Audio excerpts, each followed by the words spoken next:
This final part of the lecture, I'm going to go over some standard weather measurements, what the different variables are, and a few sort of detours into some indices and so on that are useful for natural resource management. Place to start is that when we look at weather patterns and historical weather, we're usually looking at standard weather stations. These are often set up by NOAA or other agencies, often at airports or other government or municipal locations. I would say that standardized weather measurements, probably go back at most to the late 1800s. There are qualitative observations that go back further than that, but instrument measurements with standardized thermometers and so on really don't go back that far. So when we want to go back further than that, we usually have to use proxies. In these standard weather stations, an important thing to remember is that most of the instruments are inside a shelter. The idea is that this is a shaded but well-ventilated shelter 1.5 to 2 meters above the ground. And the idea here is to protect those instruments, especially, for instance, instruments that measure humidity and temperature, to protect them from direct radiation from the sun. So, for instance, when you hear about air temperature, that really is air temperature in the shade.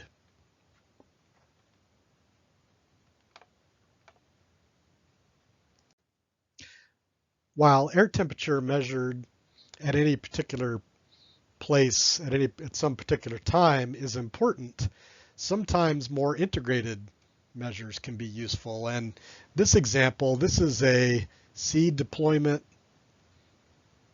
guideline or diagram or map for loblolly pine.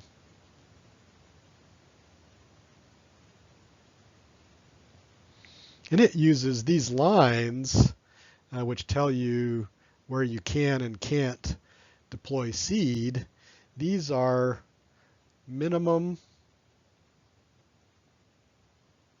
winter temperature isotherms.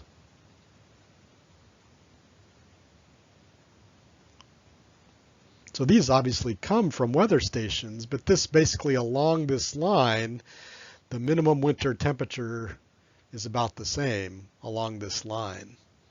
In this case, it's 10 degrees Fahrenheit. That's the minimum winter temperature on average is experienced along this line. So sometimes more integrative measurements can be useful.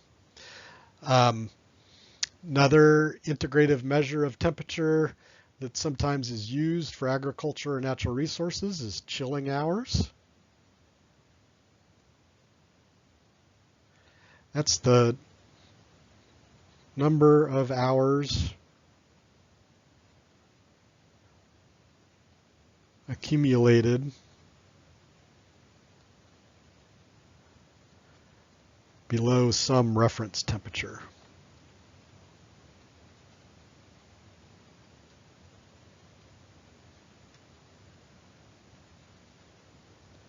Chilling hours can be really useful, especially for fruit crops, because some fruit crops require a certain period of time below some temperature in order to trigger flowering.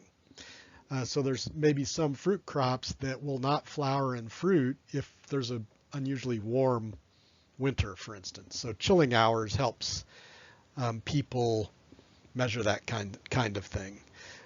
Similar but sort of opposite kind of measurement is heat sums. So number of days or hours above a particular temperature. So for some plants and crops, heat sums may be important as well. So the idea here is that certainly temperature is important, but there are other ways and other variables we can calculate from those data that are sometimes directly useful for agriculture or natural resources. In addition to temperature indices that are important for ag and natural resources, there's also some indices that are important for human health. And really probably will hear about these more because these will show up on weather forecasts and so on. All of these, to some extent, are designed to take into account the effect of different weather variables on the human body's energy balance. So some of these include wet bulb temperature. Wet bulb temperature is just what it sounds like. This is the temperature of a thermometer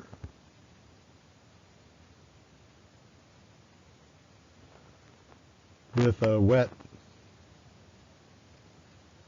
cloth on its globe. So what that does is, as water evaporates from the globe of the thermometer, that will lower the temperature. So that takes into account evaporative cooling, which obviously is important for human health. Wet bulb temperatures are also used to calculate relative humidity, but that's another thing. But this wet bulb temperature can be reported directly. When the relative humidity is below 100%, the wet bulb temperature will always be less than air temperature. So when relative humidity less than 100%,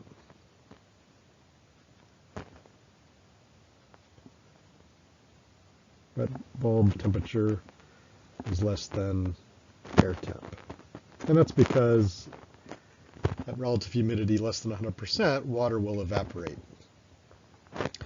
Wet bulb temperatures are a good measure of the combined effects of humidity and temperature on humans.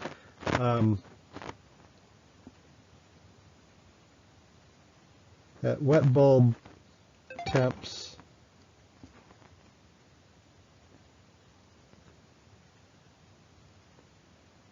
(95 degrees Fahrenheit or higher), these are fatal for humans after 6 hours.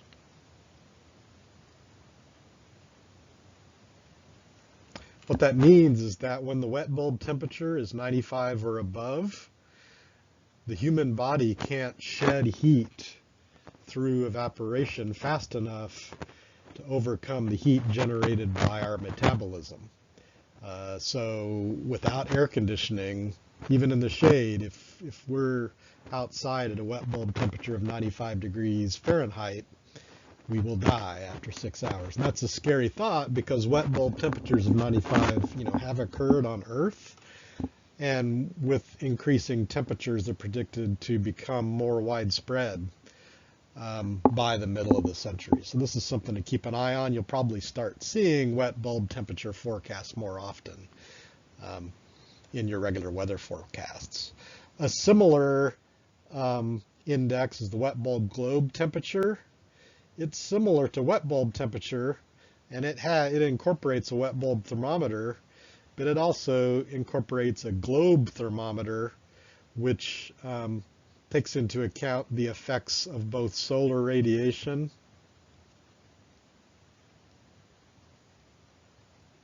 and wind on humans' ability to dissipate heat. So wet bulb globe temperature is a combination of those three measurements. And it's similar to wet bulb temperature, but it can be used to figure out when it's safe or unsafe to work outside. Heat index also takes into account temperature and relative humidity, but it attempts to express that in terms of a temperature that we're more familiar with. So at heat indices above about 103, 105, it's dangerous to work outside. And I'll show you an example of that in a minute. Wind chill is similar, except this is for cold temperatures. This is the combined effects of wind and temp. So how cold does it feel? This is because at higher wind speeds, our body loses more temperature to convective heat loss. So wind chill takes that into account.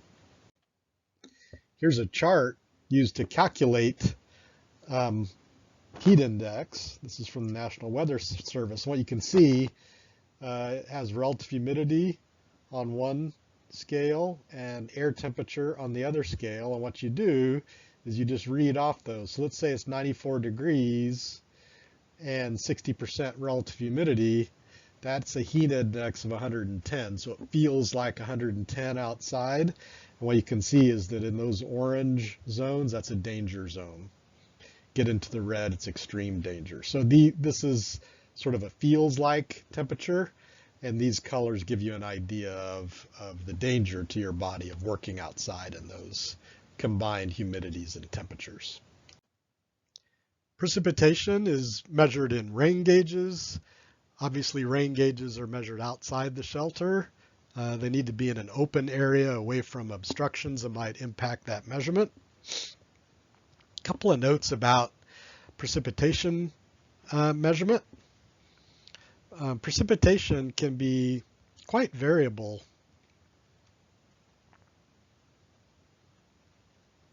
Spatially. Those of us that live in areas with a lot of afternoon thunderstorms have experienced that. You know, you might drive through a thunderstorm in your car and within, a minute be outside that thunderstorm where it's completely dry. And depending on where your weather station is, it may or may not, for instance, receive rain in any particular day. So the official rainfall measuring locations, like it's often at the airport, may or may not reflect what happened in a larger region around that weather station. We just always have to remember that.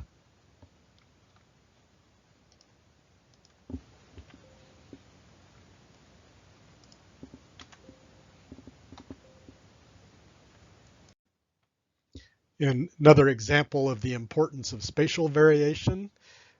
Earlier when we talked about topographic effects on precipitation, for instance, especially in mountainous regions, those topographic effects can be very significant. So where precipitation is measured makes a huge difference in terms of whether it's representative or not. So here's an example. This is a photograph taken from actually an old webcam on the University of Washington campus in Seattle.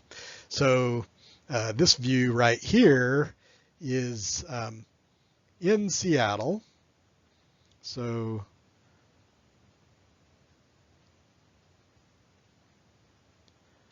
and Seattle's at 175 feet above sea level. So its elevation, right here, 175 feet above sea level. And Seattle, on average, gets about 39 inches of precipitation a year. Okay. We're looking at Mount Rainier there in the distance. Mount Rainier, actually I don't remember its exact elevation, but it's over 10,000 feet in elevation. But Mount Rainier National Park has several visitor centers where they measure precipitation. So let's do Mount Rainier National Park at their lower visitor center, which is at 1,900 feet elevation. Their average there is 75 inches of precip. Okay, so the lower reaches, of Mount Rainier National Park, 75 inches, almost twice as much as they receive in Seattle, just, a couple hours away. Mount Rainier National Park, next highest visitor center at 2,761 feet elevation. They get 87 inches a year of precip. So just a little bit higher, 87 inches. And then Mount Rainier National Park at the Paradise Visitor Center, that's 5,400 feet elevation. They get 126 inches precip. You know, that's only about halfway up the mountain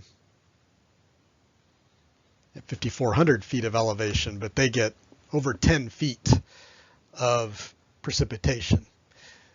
Now, that brings up, that emphasizes the role of topography. We're moving up from the Pacific Ocean and Puget Sound up in elevation, and as we talked earlier, that leads to a lot more precipitation as you go up in elevation, and that's very clearly demonstrated here. The other thing that is demonstrated here is snow water equivalent.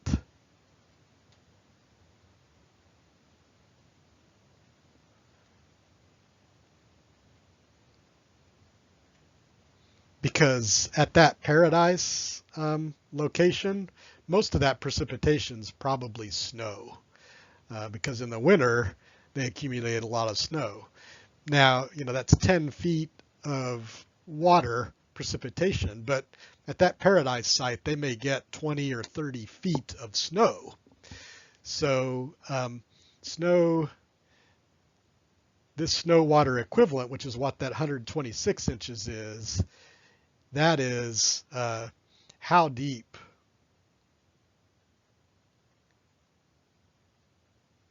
would the water be if you melted the snow.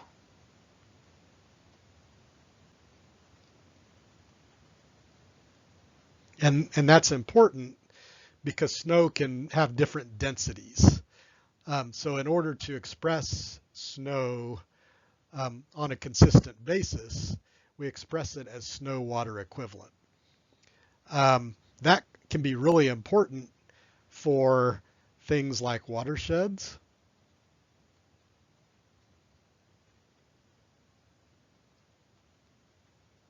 Where a city might be depending on that snow in the mountainous watershed to supply water for the city the following year. So knowing what the snow water equivalent is over a winter period can be super important for predicting how much water is going to melt and come down in the spring and fill the reservoir for the city. Certainly people do report the actual depth of snow sometimes, but in terms of hydrology, this snow water equivalent is more important. Just like temperature, there are some integrative indices of precipitation that are more useful for natural resources and agriculture and so on. And one class of those indices are drought indices. This map shows the Keach-Byram drought index, which is basically an attempt to simulate soil water availability.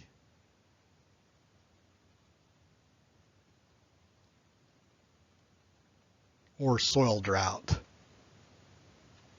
How dry is the soil? So obviously precipitation is important, but these drought indices incorporate precipitation as well as the potential amount of water that evaporates and then how long it's been since it's rained. So they express the degree of drought severity. Obviously on this map, red is where the really horrific droughts are happening, and this was a really horrific drought in Texas in 2011.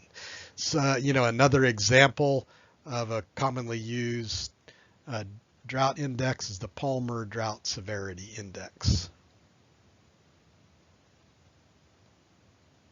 See that sometimes expressed. Sometimes this is called PDSI. So Keach-Byram and Palmer are two common drought indices, and those are more useful sometimes than just straight precipitation. Relative humidity.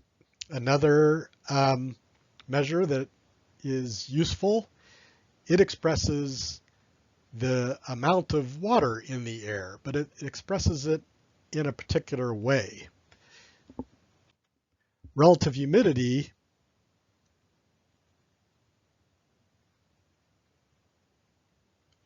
is basically the amount of water in the air divided by the amount of water air could hold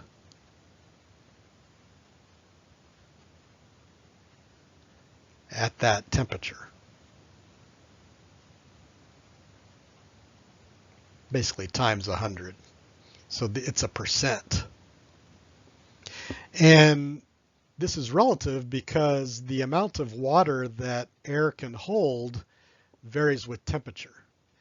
So as air temperature goes up, I should have put units here, this is in Celsius. As air temperature goes up, the amount of water that air can hold goes up as well. It's actually nonlinear. So warm air can hold a lot more water than cool air can. So this saturation vapor pressure is the maximum amount of water that air can hold. So, for instance, if, we measure at this temperature, this is probably about 17 degrees Celsius.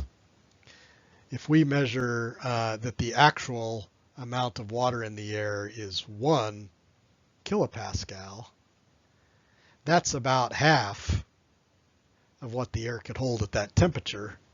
So this would be about 50% relative humidity. Whereas if we were at this temperature right here, like say about 33 degrees, and we measured that the air was holding about 2.5 kilopascals, the maximum the air can hold at that temperature is 5. This would also be 50% relative humidity. So 50% relative humidity at 33 degrees Celsius is different than 50% relative humidity at 17 degrees Celsius. So it's relative to the amount the air can hold at that temperature. Barometric pressure is usually measured at standard weather stations. We've already talked about the role of pressure. Changing barometric pressure can be important for instance, making predictions about weather. Wind speed and direction obviously is measured outside the shelter as well. That can be an important measurement.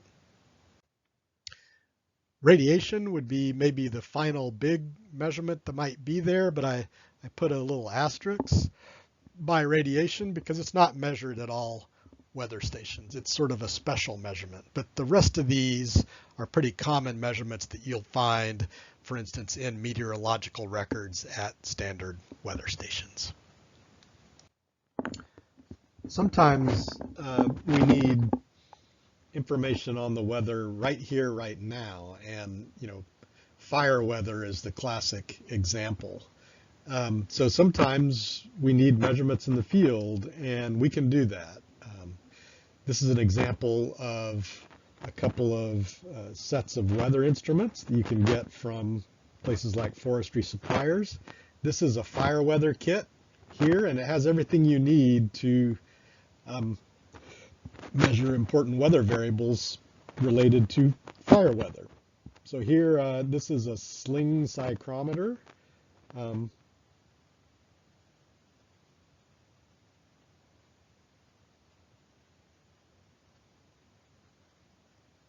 It has both a dry bulb temperature and a wet bulb temperature. What you do is you wet that wet bulb,